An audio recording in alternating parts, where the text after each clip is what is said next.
Greetings and great rising, loves. Greetings and great rising. It's time for daily prayers, affirmation, and a brief conversation. I might cut my conversation short because y'all know sometimes I'll listen to motivational things in the rising.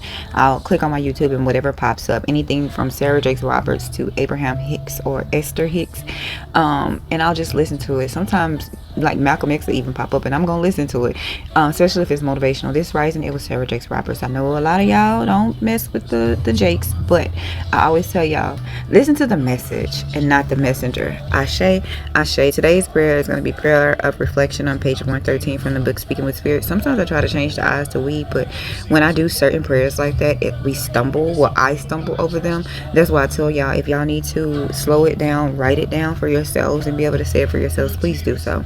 Ashe, Ashe. Prayer of reflection. Oh, all, oh, over soul. I look at how far you've brought me and where you're taking me, and my heart just wants to say thank you. Thank you for showing me the beauty of my becoming. As the veil of ignorance has finally been removed, I finally see myself as worthy and enough. I see myself as a beautiful light of your creation in this dimension, born into this earthly realm to stand in absolute truth. I am as I am and God is. Through my cosmic record, staring into the crystals of my lives, I see a glimpse of the divine purpose you have for me, the experiences from which I must learn in this life. I am good. I see myself as a divine perfection. I am growing and evolving into the truth of who I am. I see your joy. I see joy and love when I look into the window of my eternal soul, my eyes. I am learning moment to moment to see my divine higher self. Oh all, oh over soul, oh divine self, oh evolved ancestors, I look to you. I lean into you. I kneel before you. I offer you my offerings of gratitude and thanks. I wake up with the vibration that I am joy, I am light, and I am balance, living in peace, and all is that I am. Ashe, amen. Prayer of reflection from the book Speaking with Spirit. I think you can get this book on Amazon. I just remember the sisterhood, we all got this book together, and I think it was like one big one big buy, and then everybody got to send to them separately, but I think you can find it on Amazon. I'm not sure. Let me get the affirmations. Okay, affirmations for today. I am loved. I am wanted. I am enough. I am strong. I am smart. I belong here. I make others smile. I accept myself. I am confident. I am worthy of a great life. I am worthy of love. I am great. I am respected. I am living in my fullest potential. I am beautiful. I am full of gratitude. I attract opportunities. I am a positive light. I am kind. I love myself. Remember, write your affirmations down, your I ams, and make sure you're telling it to yourselves. Tell it to yourself in the mirror. Ashe, Ashe. Instagram Reels and YouTube Shorts. I love y'all. Have a good day on purpose. Remember, comparison is the biggest thief of joy. Don't be out comparing yourself and your life to nobody. You know what I'm saying? It's okay to be the black sheep. It's okay to be the weird one. Own that shit. Do you hear me? Own it. All right, y'all. Have a good day. Oh, it's the weekend. Practice some self-love, self-care. You can't pour from an empty cup. All right, now I'll see y'all later. So because I kind of want to play that Sarah Jessica Roberts, no, Sarah Jakes, I said Jessica. I'm sorry, y'all. Sarah Jakes Roberts, it's like I don't want to talk crap this rising and then play that, because I feel like that's a message that not only I needed to hear this rising, but other people needed to hear. And like I said, it's one of those messages where I know a lot of people don't like the Jakes, but it's one of those messages where you take the meat and leave the bone. Listen to the message, not the messenger. Ashe, Ashe. Now, if you get to life, if you happen to go to YouTube and stumble up on the longer version and you hear me cussing somebody out, just know that wasn't, that was my intention. I do have some errands to run though, so I can't be on here long anyway, and I'm trying to get out before y'all know we still in the hundreds. And if you from Texas, and to the new people in Texas, the new people in Texas are slowly learning. Like some people be like, I came from desert land, I came from Arizona, I came from such and such, I'm used to the heat. It's kind of like how when people who come from the cold weather be like, Texas cold ain't gonna be that bad, you know what I'm saying? And like, y'all don't even own coats. That's because when it's cold outside, we don't be outside like that, so we don't be needing coats. When we get to them, like when we get to a certain temperature, because we not used to that type of cold, we ain't gonna be outside like that. We don't have them heavy coats, because once it get below something, our ass be in the house. We'll run to the store, and as we run to it, we be sitting there go, oh shit, it's cold, it's cold, oh shit. That's how we be getting in and out our cold. Oh shit, it's cold. We hear them go where we need to go, and we go back home. So it's just like our summers shock a lot of people who is not used to heat and humidity, right? People are used to heat. We get 120 where I'm from. And then they get to Texas, be like, what the fuck is this? What part of hell is this? Like, Texas heat is different, y'all. So I'm trying to get out and run my errands before it gets to Texas heat. Texas heat is one of those heats where when you walk out the door, I don't know, y'all remember on the movie Day After Tomorrow? I think that's the movie, The Day After Tomorrow, right? And the temperatures had dropped so far down that things was freezing instantly, and then that one guy walked up out that helicopter and his mouth got stuck open, like, because of the coldness. Texas heat will do you like that. You walk out your house and be gasping for fucking air. That's our heat. And our colds are brutal. It's people who from up north or from Colorado who like love cold weather or know cold weather really, really good, and they get Texas cold weather and they be like, what is this? This is not the right type of cold we talking about. Why does it sting? Texas cold weather sting. It could be the same temperature. It could be like 20 something degrees maybe, and that shit stings. And people from places like that get the snow and all that up north and Colorado and all that, they get the snow.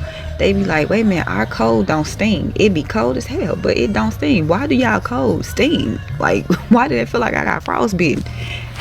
I think it's because, like, we have, like, cities, right? But, like, a good amount of Texas is land. Is just land. So, like, that, it seems like the land pushed that heat into the cities. Like, you might be inside of a city and be like, the heat takes your breath away. But then you can go into the open land and be like, wait a minute. Well, I feel different here. That's just my theory. I ain't did no work to see if that's really what happens. But I be feeling like that's what happens. So yeah, when I say I'm trying to run errands, I'm trying to run errands before it even hit 11 o'clock. Because baby, even by 11 o'clock, it's hot. People be like, wait a minute, why is Texas hot in the morning and hot at night? Like, y'all don't get no cool off period? No. Once it hit that 100, it could be midnight and it's gonna be 99. You ain't gonna hit like maybe the high 80s until in the morning, and you better enjoy it the first 4-5 hours that it's in the 80s, because by the 4 or 5 hours it's gonna be right back in the 90s, climbing to the hundreds, and we still got 2 weeks full of hundreds. I'm hoping that, you know, the Fair Park weather is on its way. Our boot season, y'all boot season is like different from our boot season, right? Our boot season happened when it's in the 60s, because that's our boot season. 50s and 60s is our boot season. Everybody else boot season be like, they should be in the 30s and 40s. No, not us. We try to wear them boots when it, because we ain't gonna get a chance to wear them long. So anyway, but what they don't know is when she get home and behind closed doors, man, she hit the floor, and what you can't see is she on her knees. Where do I be every rising for prayer? I don't be on my knees, but I be at my altar. I show my altar sometimes, but I don't show my altar a lot because I'm real big on that. Like, I will show certain parts of different altars throughout my house, but like my main altar, I just have a belief system as I'm not supposed to be showing it, so I don't show that often. Anyway, I'm gonna let y'all go just so y'all can hear the Sarah Jakes Roberts. Ashe.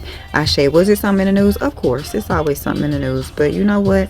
Let's go ahead and listen to Sarah Jakes Roberts. And if we need to talk about the rest of it later or on the longer version, we can. But you know, TikTok and Instagram, I'm gonna go ahead and share this with y'all. YouTube, I'm gonna share it with y'all on the longer version. But y'all know once that is over, we cuss. So I want y'all to have a good day on purpose. Remember, comparison is the biggest thief for joy. Don't be out comparing yourself, your life to nobody. You are perfectly imperfect, and that is beautiful. That is beautiful. That's a beautiful thing. Own it. Own being the black sheep. Own being the weird one. Own being the loner. Like, own it. Okay? Wear it as a badge of honor, baby. Alright? Remember, it's the weekend. Practice some self-love, self-care. I don't care if that's a 5-minute power nap. I want you to do it. Can't pour from an empty cup. Take this weekend, if you can, and try to refill your cup. Ashe, ashe. I love y'all. Bye. You can call it a breaking point, but I hear God saying that's when the tomb becomes a womb. That's when the breaking becomes the blessing. That's when what you went through becomes the weapon. That's when the breaking point builds you up. You looking at other people's lives thinking that they were built into this moment. No, baby, I wasn't built into this moment. I was broken into this moment. I got broke down and I started listening. And anytime I started building and it was off filter, I'd get broken down again so that God can show me what did I do wrong. There's something powerful about somebody who keeps listening even when I keep getting broken, because I'm crazy enough to believe that if God allows it to break down, it's because he wants me to rebuild it stronger than it was before. Breaking is not the end. Breaking is the point of transformation. Breaking is not the end. It is the point in which you must become an active participant in the blessing connected to your life. It's when you stop hustling and stop doing and stop creating and stop manipulating and stop hustling and stop talking about other people and stop gossiping. I used to gossip, but then I hit my breaking point and I realized hearing my story was more important than hearing somebody else's story. I used to talk behind people's back until I realized I got a knife in my own back. And because I got a knife in my own back, now I start listening for who I should be connected to and who I need to walk away from. And it happened at the breaking point that became the listening point that changed the way that I see everything. I'm listening again. I'm listening. I'm listening. I'm doing less talking so that I can do more listening. I'm doing less celebrating so I can do more listening. I'm doing less writing because I need to do some more listening. I know you're used to counting on me, but right now I'm in my listening season. This is my listening season. This isn't my speaking season. This isn't my being there for everyone else season. This is my listening season, because life is trying to break me and my back is against the wall. But I also believe that God is trying to make me while life is trying to break me. And if I don't listen, life might win. I might allow the depression to be the end. But if I listen, I believe that no weapon formed against me will prosper. If I listen, I believe that though he slay me, yet should I trust in him. If I listen, if I listen, if I just break through the noise, if I just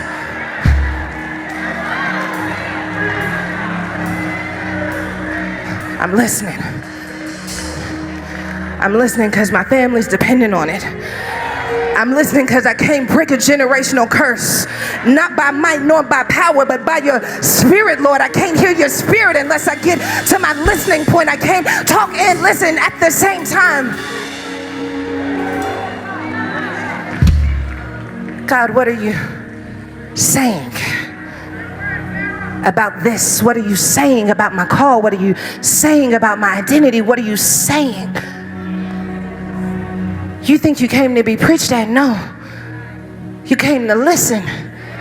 We didn't get dressed up to come to church so we could check it off our list. Somebody's in this room listening for something.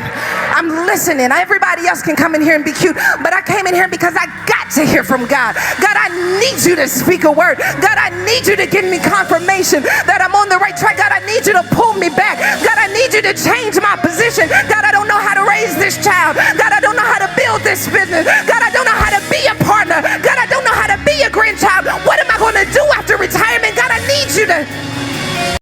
Y'all wanna know what's crazy is that I was just watching the equivalent, I think, to like Good Morning America throughout the week or whatever, and they talking about how it's already like Halloween buying season and Thanksgiving buying season. And I'm like, so basically it's Christmas buying season. And I'm like, it's not consumerism that I'm thinking. I can't say it's greed. I don't know the proper word in this moment because my words is just like, but it's like, can we at least make it to September before we start the Halloween? Mind you, I'm a big fan of Halloween. This shit stays in my room year round.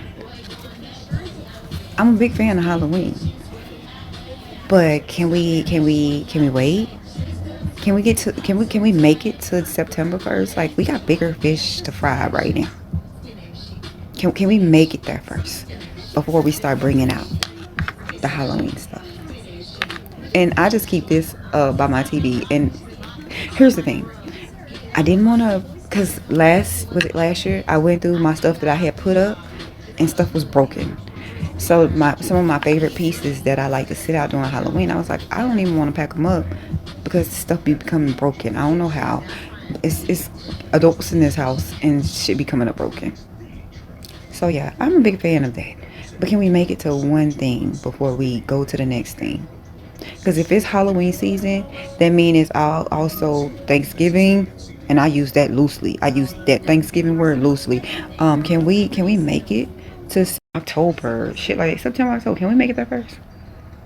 You talking about somebody who literally has the gremlin in my room the whole year, who has Baby Yoda. Like y'all see Winnie the Pooh. Yes, that's my favorite. I'm a collector. Anyway, I'm gonna let y'all go.